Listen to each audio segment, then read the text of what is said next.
Hi guys, David Ornstein here. The following clip is a section taken from my podcast, the Ornstein Chapman podcast.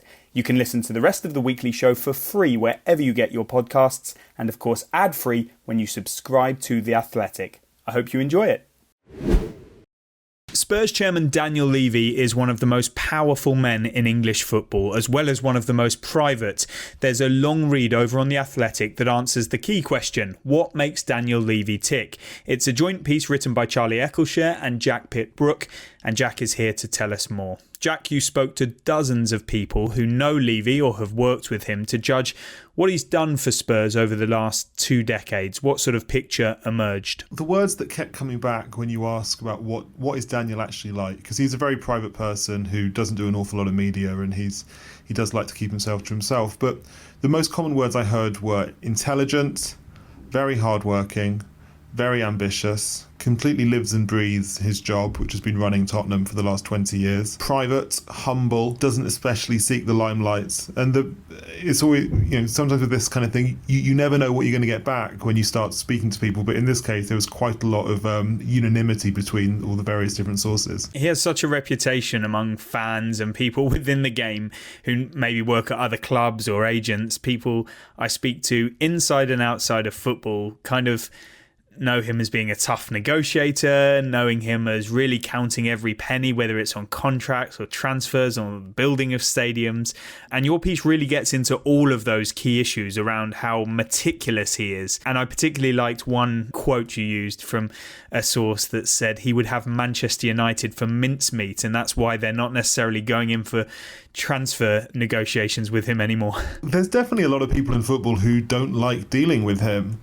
You hear plenty of stories of agents and clubs who are really reluctant to deal with Tottenham because they don't like dealing with Daniel, because it is such a long, drawn-out, painful process. And Levy, he relishes these kind of hard negotiations so much that he often finds that whoever he's sitting across from, whether that's player, club, agent, whoever, doesn't quite have the same stomach for it as he does. There is quite a lot of, let's say, frustration with Daniel from elsewhere in the industry, but at the same time there's a lot of respect as well, because people think, it's his job to get the best possible deal for Tottenham. Tottenham don't have an owner who's willing to inject huge amounts of money like Chelsea and Manchester City do.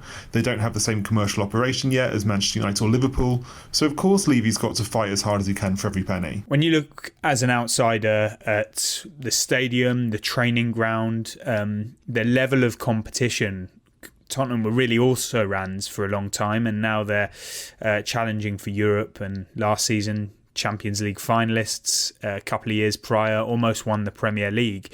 It baffles you a little bit as to why a section of the Tottenham fans are determined for him to leave the club and really dislike him. There is surely a truth somewhere in between. You can understand both perspectives, but from my perspective, he does look like he's done a pretty good job overall. Yeah, I think he's done a great job. Look, since we published the story, there's been a fair bit of... I've got quite a few tweets from Spurs fans saying that we've been too nice to Daniel or too nice to Enoch, and they don't see it the same way. And of course I understand their frustrations that Spurs have only won one trophy under Levy. They haven't really got the silverware to show for the progress they have made.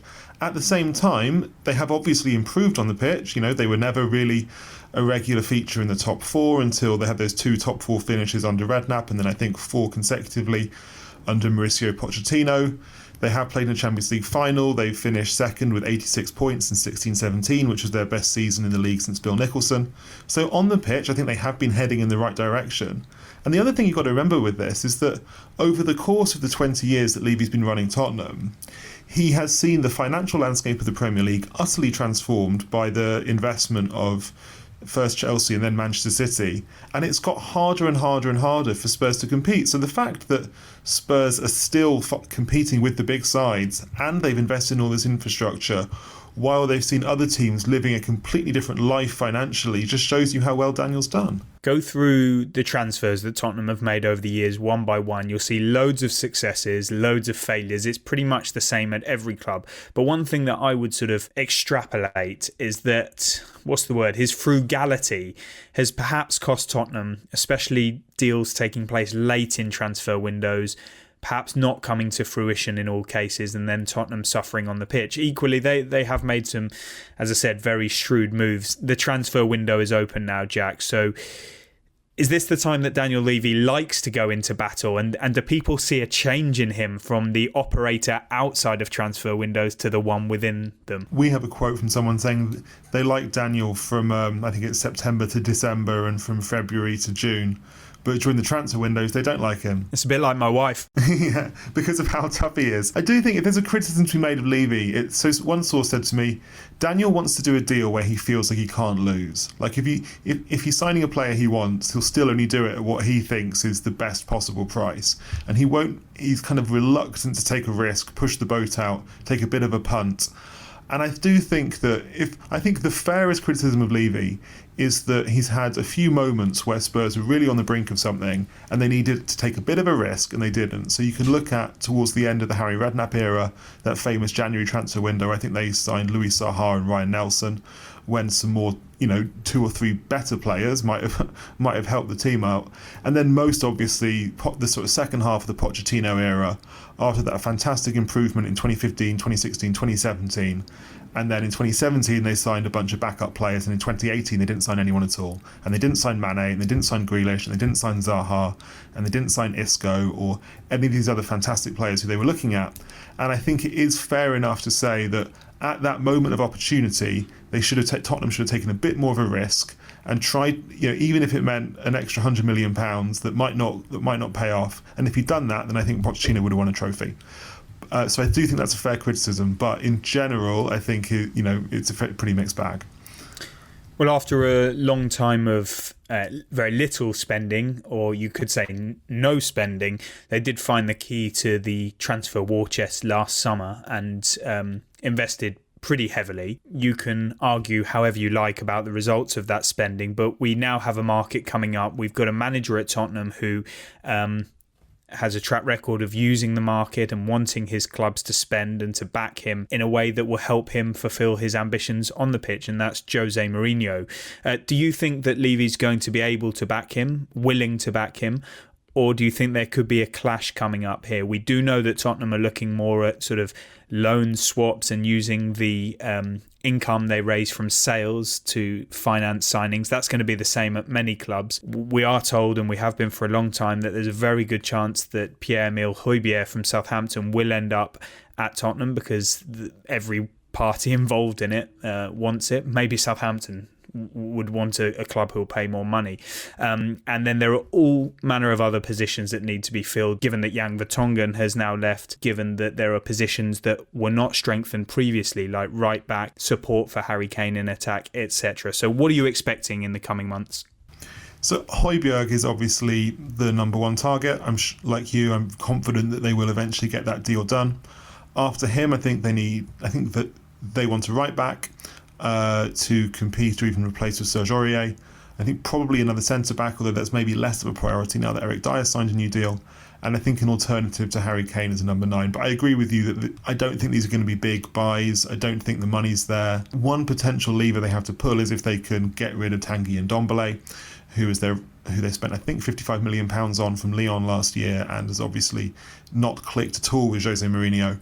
So if they can get rid of him to Barca or PSG, maybe on a loan with a big fee, or even better for Tottenham if they can sell him, then they'll have a bit more room for manoeuvre. But if that doesn't happen, I don't think they're really going to push the boat out. Is this where the sort of nicey relationship that we've seen largely in Mourinho's first half a season in charge starts to crack a little bit if he doesn't get what he wants? I've even seen reports that he's given a list of transfer targets to Daniel Levy. That is the big question for Tottenham in certainly next year and beyond is the state of that relationship. We all know that Mourinho likes to play politics with transfers and putting pressure on his bosses. He obviously fell out badly with Ed Woodward at the end at Manchester United over transfers.